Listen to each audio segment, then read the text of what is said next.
the first response is, I can't believe how quiet it is now. I wish I had taken the time then to do what we're doing now.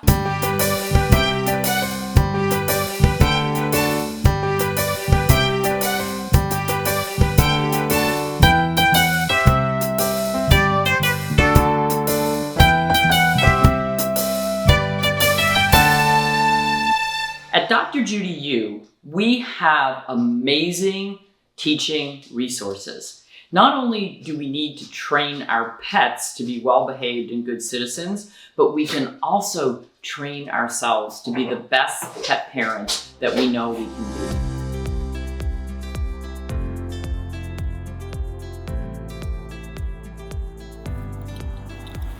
Howdy y'all.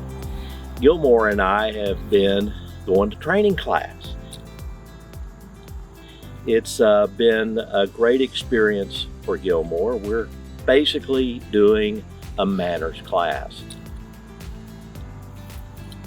It serves two purposes. It gives him more confidence in dealing with the day-to-day routines and going places, walking on leashes, learning how to greet other folks that we may pass along the way, and it gives he and I a chance to bond. We end up with a lot closer relationship and something that we both enjoy.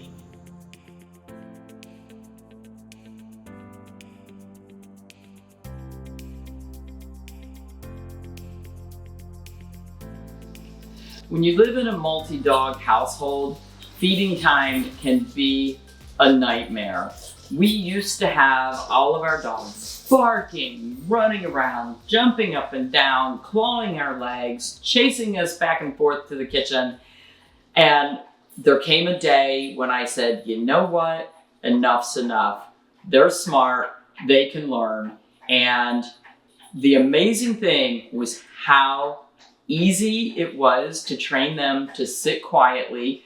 I saw a video that Melissa Shelton did with all of her dogs sitting in place, waiting quietly for their food to be served. And I thought, if she can do that with a dozen dogs, I only have 5. How easy is this?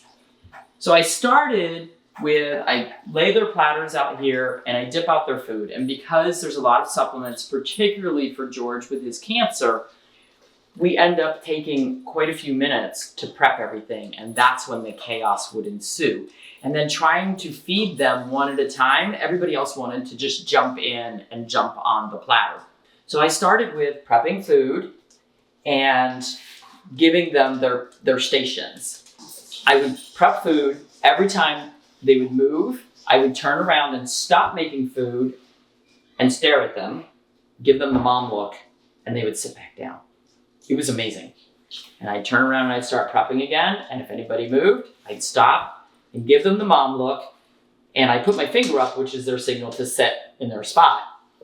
And it worked. It was amazing. It worked.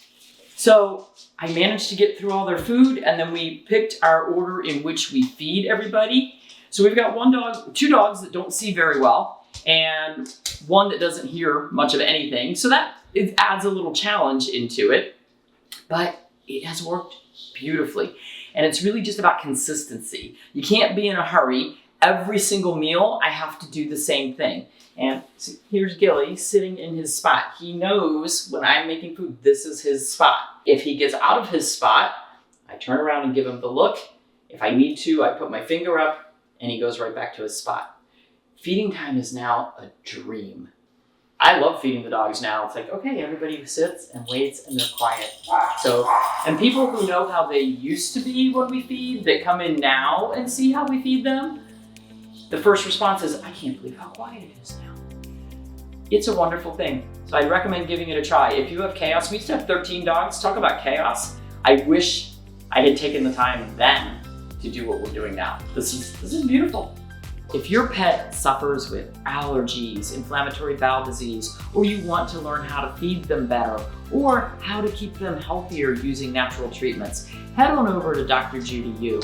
We have tons of courses available for both cat owners, dog owners, and horse owners. So tons of information. Head on over drjudyu.com Take a look around at all the different courses we offer. See what speaks to you. Go ahead and give yourself a gift of education too.